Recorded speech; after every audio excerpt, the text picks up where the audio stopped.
Jessica Tarlov, the last sane voice on the Fox propaganda network, armed with nothing but facts and patience, gently strangled the bad faith claims coming from her co-hosts about President Biden and immigration. But before we unpack all that, if you haven't yet, please hit that like, subscribe, and the alert bell. Maybe check out my Patreon. I'd appreciate the support.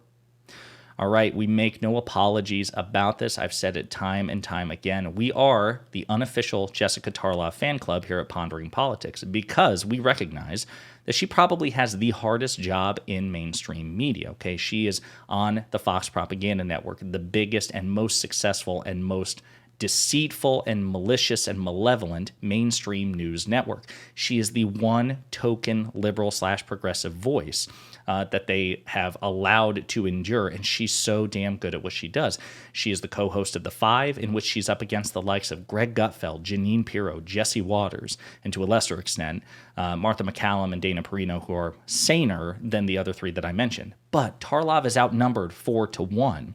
And much like Neo in the second and third Matrix movies or Optimus Prime in the second Transformer movie, she's so adept, she's so skilled at taking on multiple bad faith opponents at once and holding her own. She's so good at this.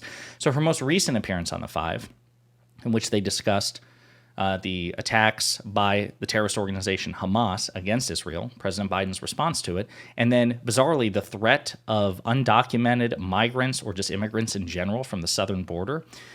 She holds her own even on these topics as well, her consistently high performance. So we're going to play two clips. The first clip is relatively long. There may be some interruptions with my commentary. I know some commenters on my YouTube channel don't like it, but if you want to watch The Five uninterrupted, go to Fox News. If you want some commentary in addition to it, that's what I'm for. So you're going to have to get over it. So there may be some interruptions here, but we're going to play one clip, and then we're going to unpack it, and then another clip. Stop right now. Mm-hmm. All right, Jessica, you know, Biden didn't demand that Hamas return those American hostages or demand that not a hair on the body of any American be touched going forward. Are you confident that the president has the backs of Americans over there? Absolutely. I mean, I've seen bipartisan support and adulation for this speech. I mean, there are people on social media who are conservatives, very pro-Israel, saying that this is a speech that Barack Obama would not have made when he was in office, that this was one of the more pro-Israel speeches you could ever have envisioned. So, you know, I'm sorry if maybe he didn't say exactly the words that you wanted in the order that you wanted them, but his message was unequivocally clear. And I would add to that I think that he has been clear since day one of this. He spoke to the American people on Saturday afternoon. He came out and he said without equivocation, we stand with Israel. There was no talk of the Palestinians, making sure that there's no loss of life in the Gaza Strip, said we have your back. In terms of what he's been doing then in the interim. Yeah, so I will say there, Jeanine Pirro, of course, being a bad faith conservative, set Jessica Tarlov, or attempted to set her up with a bad faith question. Hey, I expected these passionate threats in this, very delicate, incendiary conflict between Israel and Hamas. I expected Biden to issue threats. And I understand the impulse, especially since 11 Americans were killed by Hamas in these attacks. But President Biden is a foreign policy expert. He's extremely experienced in this respect. And again, as Jessica Tarlov points out, even if he didn't use the exact specific words that you wanted, the underlying message was clear and it was unequivocal that the United States supports Israel. And Prime Minister Benjamin Netanyahu, for whatever it's worth, has also said that he thanks President Biden for the unequivocal support. So even Bibi seems to be pleased with what's coming from the Biden White House. Days when he's been disappointing you, I guess, that he's not on camera. There was a joint statement that came out last night signed by the U.S., France, Germany, Italy, coming together, speaking out in support of Israel. Bibi Netanyahu has thanked President Biden for his support, the Israeli ambassador to the U.S., the Israeli ambassador to the UN. The White House now lit up in the Israeli flag colors, something that was upsetting you yesterday. So I don't really get, besides kind of partisan bickering, what the problem is with how Joe Biden has addressed this. If it's good enough for Netanyahu, it should be good enough for you. So I will say that is also true. The thing is that Jeanine Pirro and the Republican Party's criticisms of President Biden, as we've discussed in previous videos, they're not grounded in bad faith. It's just pure partisan contrarianism. If he went left, they would demand he goes right. If he went right, they would demand he didn't go left enough. And I'm just talking like in the abstract. It's whatever the opposite of what Biden does. That's what Republicans want at the time. So they're constantly moving the goalposts in a way that they never would for one of their own, and they would be furious if Democrats did the same thing to one of their presidents or a president from their party. So that really is all it is. It's just contrarian bad faith. He's got no choice. Go ahead. What do you mean? He's got no choice because we're our number one benefactor. So Israel, they have no choice but to praise, just like Zelensky has to say, thanks for giving me just enough to survive, not to win, because we are their number one benefactor. I will say this. The one thing problem is Obama and Biden have one thing in common. They despise Netanyahu. Yes. Remember, he was whispered telling Sarkozy, I have to deal with Netanyahu every day. He still hasn't invited him to the White House, never congratulated him on the way. He did invite him to the White House last month. And now there are people like this former Israeli defense minister who's calling on the opposition people to not form an emergency government with Netanyahu, that he needs to resign. Netanyahu's problems are at home. They are not with us. They do not like each other. Yeah, they don't.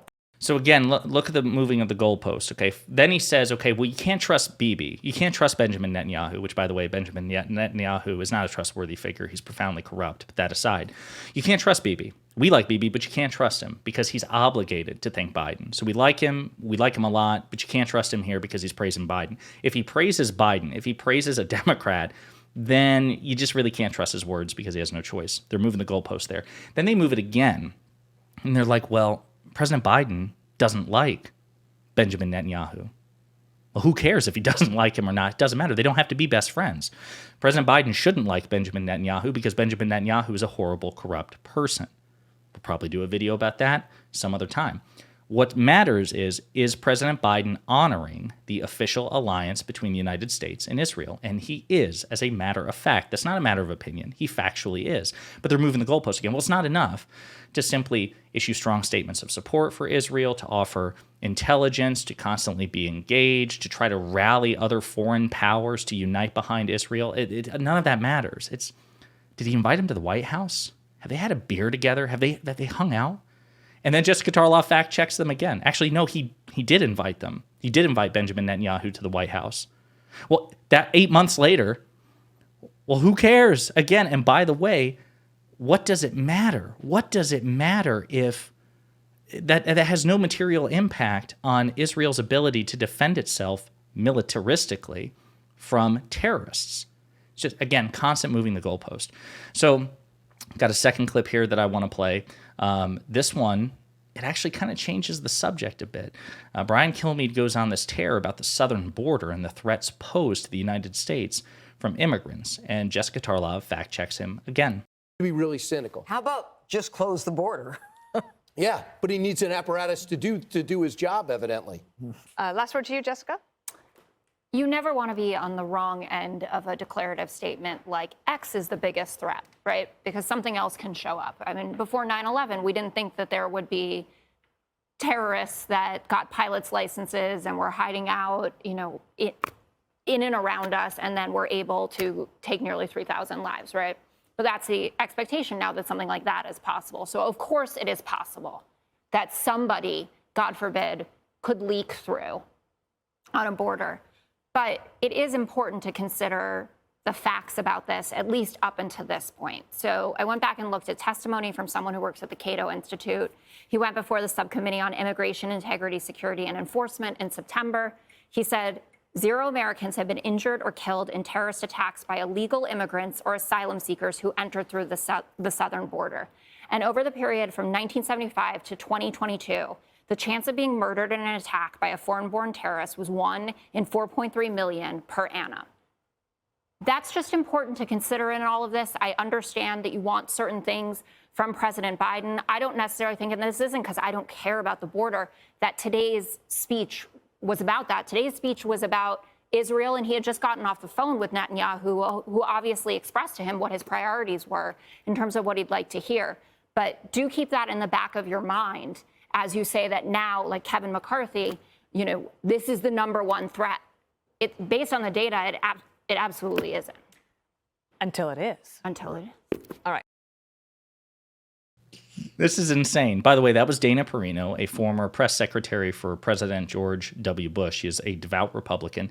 She's nowhere near as crazy as Greg Gutfeld or Jesse Waters or Jeanine Pirro. But even that response right there, Jessica Tarlov is vastly superior on the facts and the data. They are infinitely her inferior in that respect. They cannot compete with her. So what do? When she says, listen, of course it's possible that an undocumented migrant or an asylum seeker could potentially do something awful. Sure, that is possible. And I suppose every law enforcement agency and intelligence agency should consider it. Lots of things are possible. The question is, what should be the priority based on the data, based on the facts? Well, Jessica Tarlov responded with the facts, and the facts show that the facts do not support being unduly concerned about the terroristic impulses of asylum seekers and undocumented migrants. You shouldn't write off the possibility, but if you're going to triage with limited resources, the data doesn't support that, despite what Republican fear-mongering would want you to do. And in the face of that, does Dana Perino respond with her own facts and figures? Does she attempt to quibble or refute the facts and figures and the argument that Jessica Tarlov cited? No, she just says, well, sure it is this way, until it isn't. Just an utterly profound tautology there. I mean, well done, Dana Perino, well done.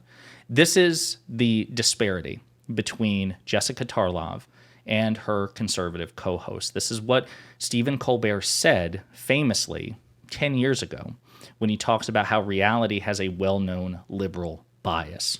This is the fact. The facts just don't favor the right. And so they have to appeal to just like gut intuition. They have to appeal to ambiguity. They have to appeal to fear and base emotions. But they're simply no match for Jessica Tarlov. So I can't wait for what happens next week. I'm sure she's going to do this all over again on a different topic. And we will reconvene the unofficial Jessica Tarlov fan club then.